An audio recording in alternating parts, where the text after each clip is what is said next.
itu saya ya. Jadi itu maksudnya itu adalah pandangan saya, itu bukan pandangan Islam. Tapi satu toren, ya kan, satu torennya itu terisi, tapi itu pun nggak full, dan airnya pun juga nggak bening, karena secara sifat psikologis itu bukan menurun ya, tapi itu karena sebuah kejadian.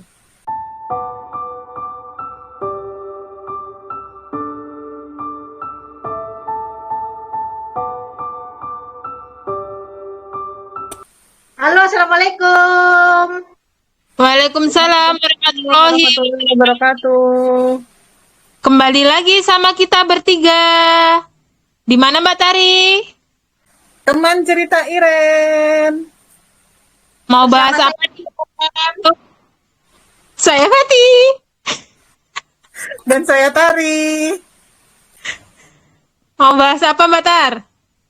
Nih ada pertanyaan lagi nih. Oke. Bacain ya. Alhamdulillah nih ada pertanyaan dari, disebutin nggak nih? Boleh sebutin. Ya. Dari Intan Mutia. Nah, dia nanya nih, izin tanya Mbak, gimana dengan anak angkat yang latar belakangnya broken home karena perselingkuhan? Masih bisakah berubah setelah diasuh bukan oleh orang tua kandungnya, tapi diasuh sama orang tua angkat? Ini kan kaitannya sama yang video sebelumnya tuh Kak Iren. Yang soal jangan salah memilih pasangan itu. Oh ya. Nah, di situ kan Kak Iren ada bahas tuh, kalau dari pandangan Kak Iren ya, pandangan Kak Iren nggak akan memilih perempuan untuk anak laki-lakinya dengan latar belakang yang orang tuanya begitulah gitu ya.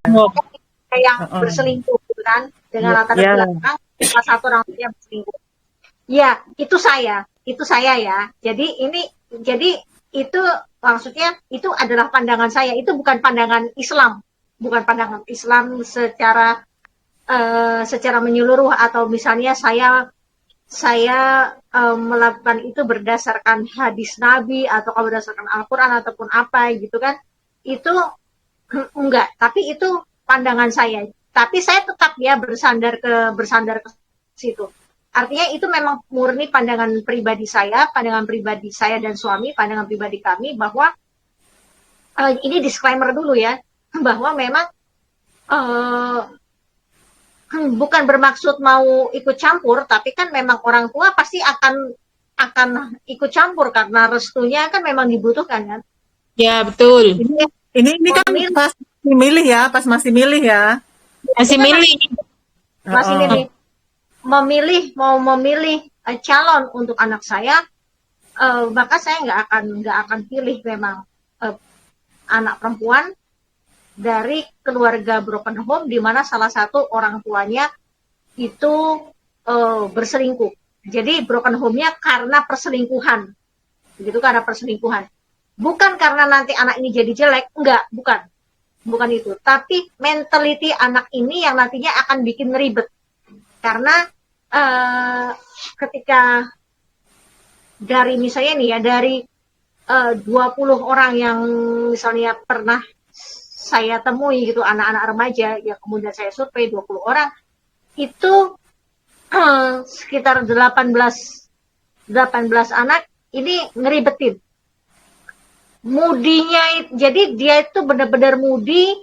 Dari 20 anak itu 18 anak itu yang nggak bisa memanage moodnya.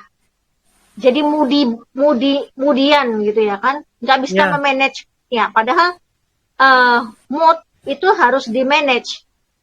Betul. Arti, dan anak-anak ini dia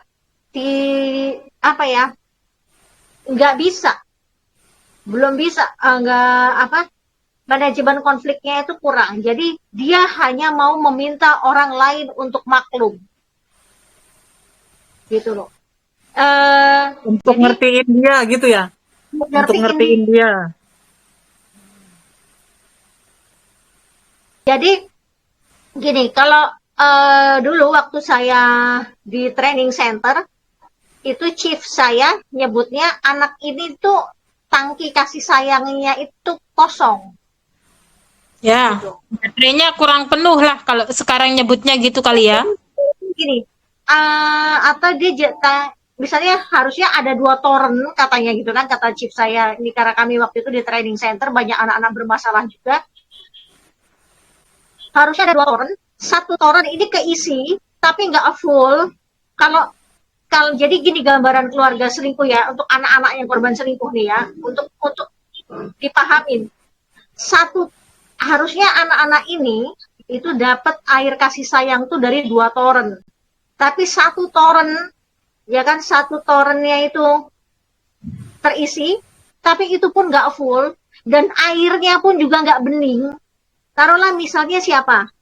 Dari ayahnya berselingkuh. Ibunya ini kan pasti dia memanage mentalnya sendiri aja butuh effort. Belum Udah luar lagi biasa gitu kan. ya kan butuh effort. Belum lagi kemudian dia harus memberikan perhatian untuk anaknya, mengarahkan anaknya, ini butuh effort. Makanya kita mengibaratkannya adalah 2 toren, 1 toren terisi air, nggak penuh, itu pun nggak bening. Dan 1 toren lagi kosong. Makanya anak ini selalu akan cari perhatian. Entah itu dengan dia hanya diam saja, atau dia hanya diam aja, pokoknya diam. Jadi supaya diri kamu kenapa diam? Jadi supaya selalu diajak interaksi. Ya. Nah terus atau dia akan selalu meminta orang lain untuk maklum. Kalau dia lagi kesel, dia lagi marah, dia akan selalu meminta orang lain untuk maklum. Dia lagi tantrum. Iya, dia lagi tantrum atau dia selalu minta orang lain untuk maklum gitu. Jadi ini sebenarnya psikologis anak-anak korban perselingkuhan, di mana dia memang saat itu akhirnya harus tinggal dengan salah satu orang tuanya yang diselingkuhin, gitu kan? Harusnya dengan salah satu orang diselingkuhin. Dan ini ke alam bawah sadar loh, ini ke alam bawah sadar.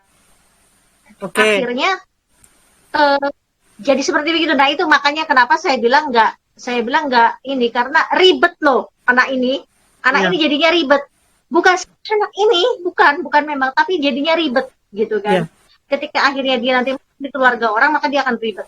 Nah itu Tapi saya nah itu sudut pandang pribadi Kak Iren gitu ya. Ya. pada pribadi. Nah Orang lain bisa kalau beda. tapi orang lain bisa punya sudut pandang, terserah ya. Ya, Enggak, ini bisa begini-begini ya nggak apa-apa, silahkan gitu. Tapi kalau saya kalau masih ada pilihan anak perempuan lain gitu dari keluarga yang lebih sehat, ya saya pilih keluarga yang lebih sehat. Ya. Gitu. Nah, terus kalau dia diasuh oleh bukan orang tua kandungnya, oleh orang tua angkat. Nah, ini baru ada kemungkinan karena gini ya kan, karena secara sifat psikologis itu bukan menurun ya, tapi itu karena sebuah kejadian. Jadi itu bukan faktor genetik gitu kan. Ya. Bukan faktor genetik, itu karena sebuah kejadian. Nah, ketika anak ini mengalami broken home dalam keluarganya, orang tuanya diasuh, tapi dia diasuhnya dari kecil. Ya, misalnya diasuh dari kecil. Diasuh dari kecil dengan keluarga yang lebih sehat, ya ada kemungkinan insya Allah dia secara psikologis akan lebih sehat, begitu. Secara mentalnya juga ya, mentalnya lebih sehat gitu ya.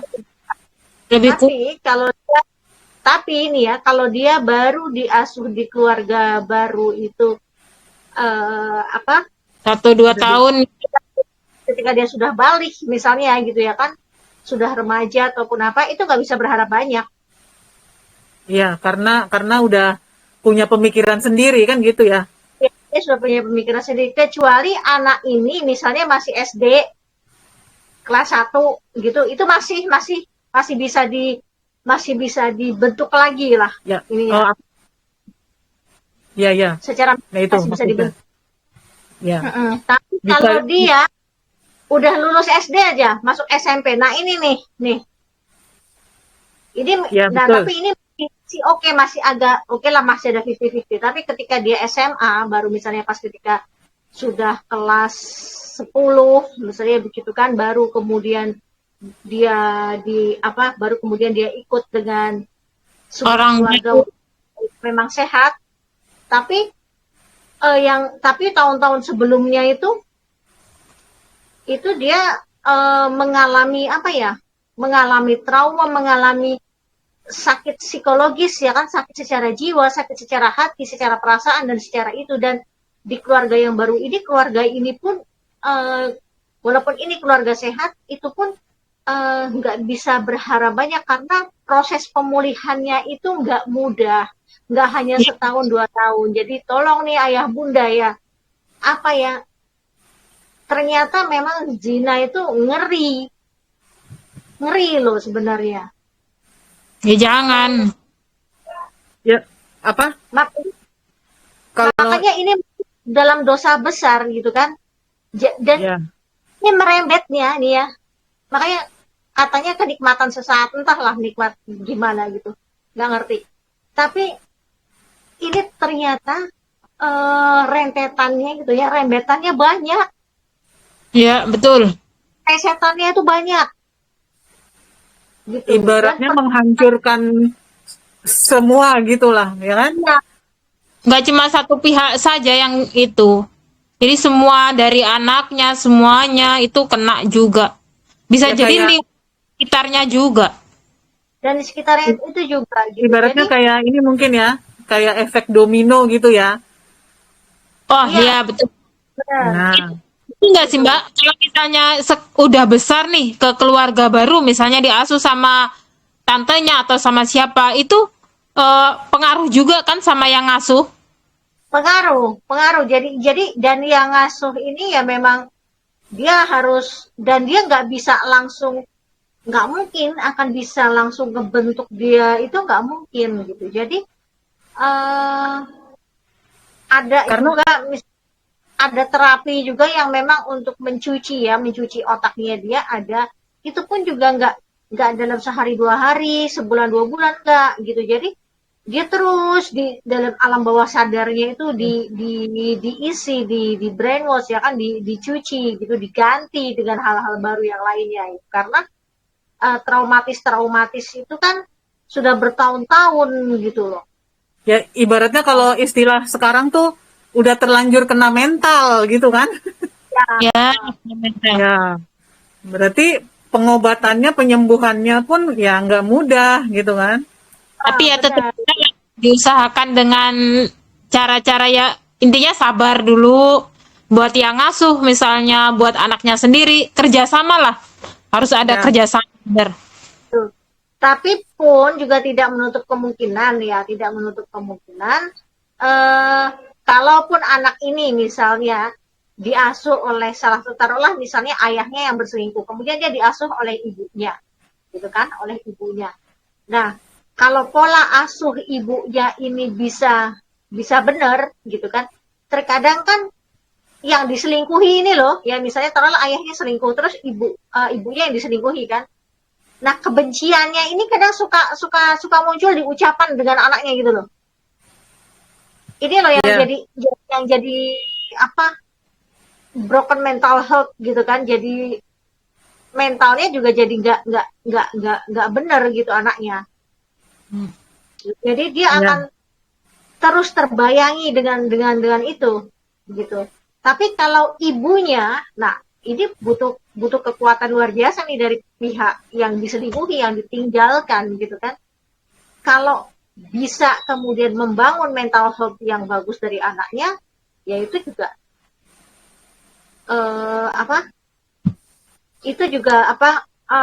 itu masih ketolong gitu. Jadi sebenarnya gini, kalau ada kasus seperti itu dari pihak keluarga terutama, atau kalau kita misalnya tahu pihak tetangga dan sebagainya, kita kalau tetangga sebenarnya nggak terlalu banyak itu ya kan, keluarga seharusnya. ya, Pihak keluarga itu kasih perhatian khusus, karena ada generasi muda yang akan terdampak dan pasti gitu loh. nggak lagi kemungkinan terdampak, tapi pasti terdampak. Iya. Gitu. Karena itu salah satu dari, ibarat kata itu adalah salah satu dari jiwanya gitu, salah satu dari yang memberikan jiwa untuk kehidupan dia gitu, dan itu ternyata terampas gitu loh, terampas gitu ke pihak lain. Jadi ya di situ. Ya. Tapi kalau ke pertanyaan tadi berarti ya kemungkinan berubah tetap ada ya. Ya, Gitu Ya. kan? Ya. ada. Dan kalau soal memilih untuk, saya memilih untuk tidak memilih anak perempuan ataupun misalnya untuk calon anak saya dari keluarga yang salah satunya pernah berselingkuh, ya itu kan itu adalah ini saya sendiri, apa maksudnya, pemikiran saya sendiri, itu adalah sudut pandang saya sendiri. Sebenarnya kalau yang lain boleh dengan sudut pandang yang lain. Siapa Ya. tahu Mbak beda sudut pandangnya, aku beda-beda. Ya, Kita kan juga itu karena udah dipikirkan, otomatis sudah dipikirkan Mbak Iren sama keluarga sama suami, semuanya udah ini kriteria calon mantu kita itu yang kayak gini gitu. Ya. iya. Dan apa? Yang pasti kan urutan teratas adalah sehat jiwa gitu kan, urutan teratas adalah sehat jiwa itu. Ya. Seperti itu. Jadi ya di samping itu juga karena mungkin waktu saya di training center saya menangani banyak kasus-kasus seperti itu, karena kalau di penerbangan ini sorry to say, dalam penerbangan itu yang seperti itu, dunia seperti itu marak.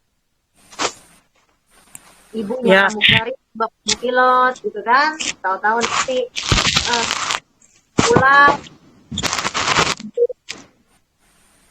ternyata udah digondol siapa nggak ngerti. Digondol. Ikan asin kali, gondol kucing. Ya karena ini cerita sebentar.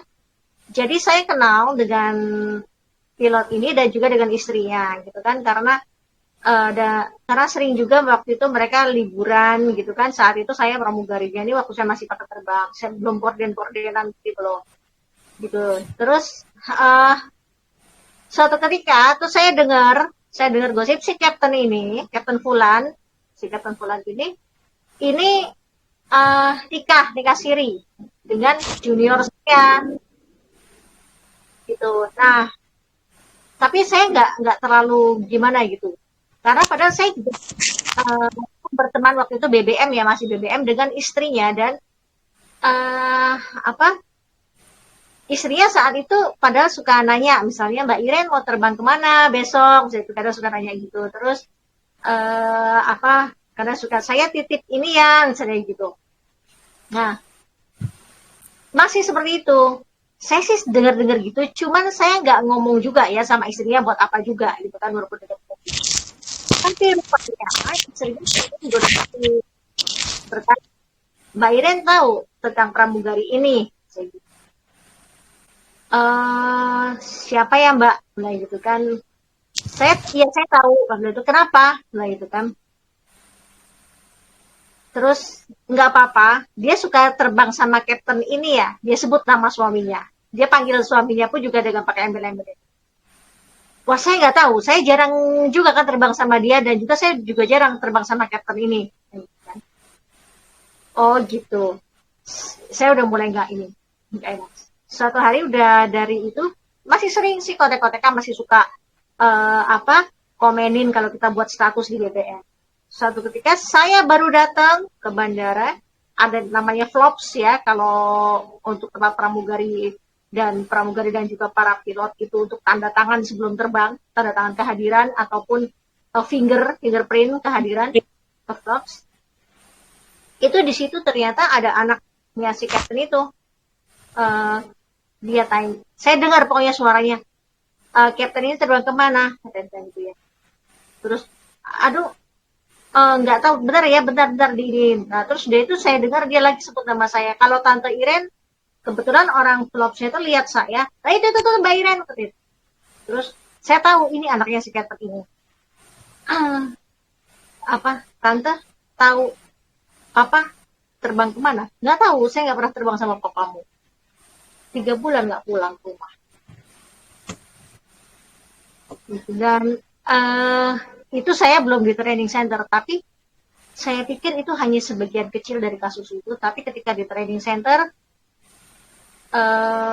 dengan siswa-siswi pramugari-pramugara dan calon-calon pilot, calon, jadi masih siswa pilot, ternyata kasus broken home seperti itu banyak, aneka ragam bentuknya. Dan pelampiasan anak-anak ini bahkan anak-anak ini lebih ngeri, ya kan, karena apa? Di dunia penerbangan itu dunia di mana uang itu gampang. Jadi anak-anak ini bisa cari pelampiasan dimanapun. Jadi ya, makanya karena itu dari situlah mungkin karena saya juga melihat kasus-kasus itu, dan akhirnya secara tidak langsung akhirnya saya survei sendiri, karena dalam satu kelas itu kan 20 anak ada, 30 anak ada, bahkan pernah ada sampai 40 anak gitu. Jadi dan dari sekian anak ini ada berapa persen yang kasus perceraian, ada berapa persen yang kasus punya latar belakang kasus perselingkuhan salah satu orang tuanya, gitu kan. Bahkan sampai ada yang ngelihat, gitu kan, itu mentalnya seperti apa dan bagaimana mereka melampiaskannya saya ngerti. Gitu. Makanya kenapa saya itu akhirnya mengambil keputusan gitu dengan suami saya bahwa ya kalau masih ada yang lain kita nggak akan pilih anak-anak dari korban perselingkuhan dari korban perselingkuhan salah satu orang tuanya. Ya. Gitu. Jadi sudut pandang Kak Iren yang seperti itu terbentuknya karena menjumpai banyak kejadian itu tadi ya, nggak semata-mata ngejas, maksudnya bukan semata-mata ngejas gitu aja gitu ya. Ya, nggak semata-mata pemikiran saya sendiri, enggak. Ya, tapi juga nggak memaksakan ke yang lain, kalau punya sudut pandang berbeda ya silahkan gitu kan. Terus sama seperti kalau ada yang beda, enggak sih, enggak selalu seperti itu. Ya nggak apa-apa, silahkan, nggak masalah. Gitu. Enggak. Itu Kak Iren nggak maksain kok. ya, nggak maksa juga buat kamu yang nanya buat jadi mantunya Mbak Iren, nggak maksa juga.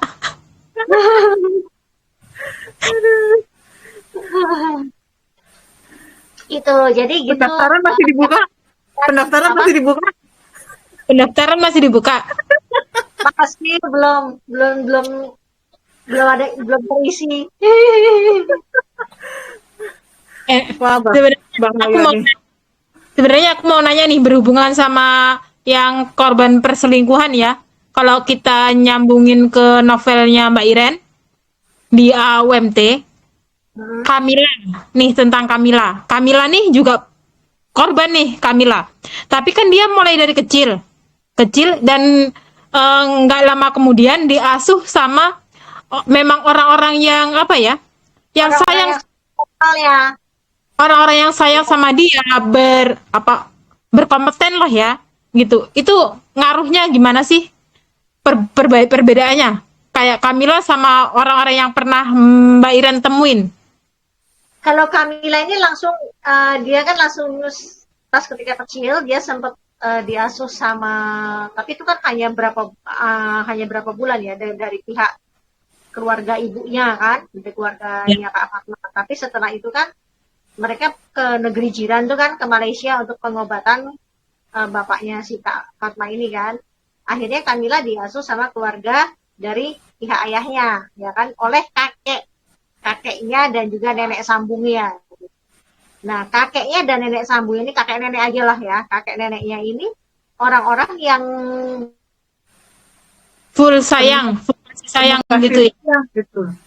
Kasih sayang. Sehat secara jiwa. Ya, jadi udah kakek masih ada hubungan darah gitu kan, masih benar-benar ketemu hubungan darah. Dua torennya ini terisi dengan penuh dan airnya jernih gitu. Jadi sampai sekarang si Kamila ini juga nggak ada pikiran yang gimana dengan ibu. Dan punya ibu lagi pun, ibu laginya pun apa ya Mbak? Masih full. Ya, dan punya ibu lagi pun dia terisi full karena ibu sambungnya juga nggak membedakan antara dia dengan adik-adiknya. Ya, siapakah itu?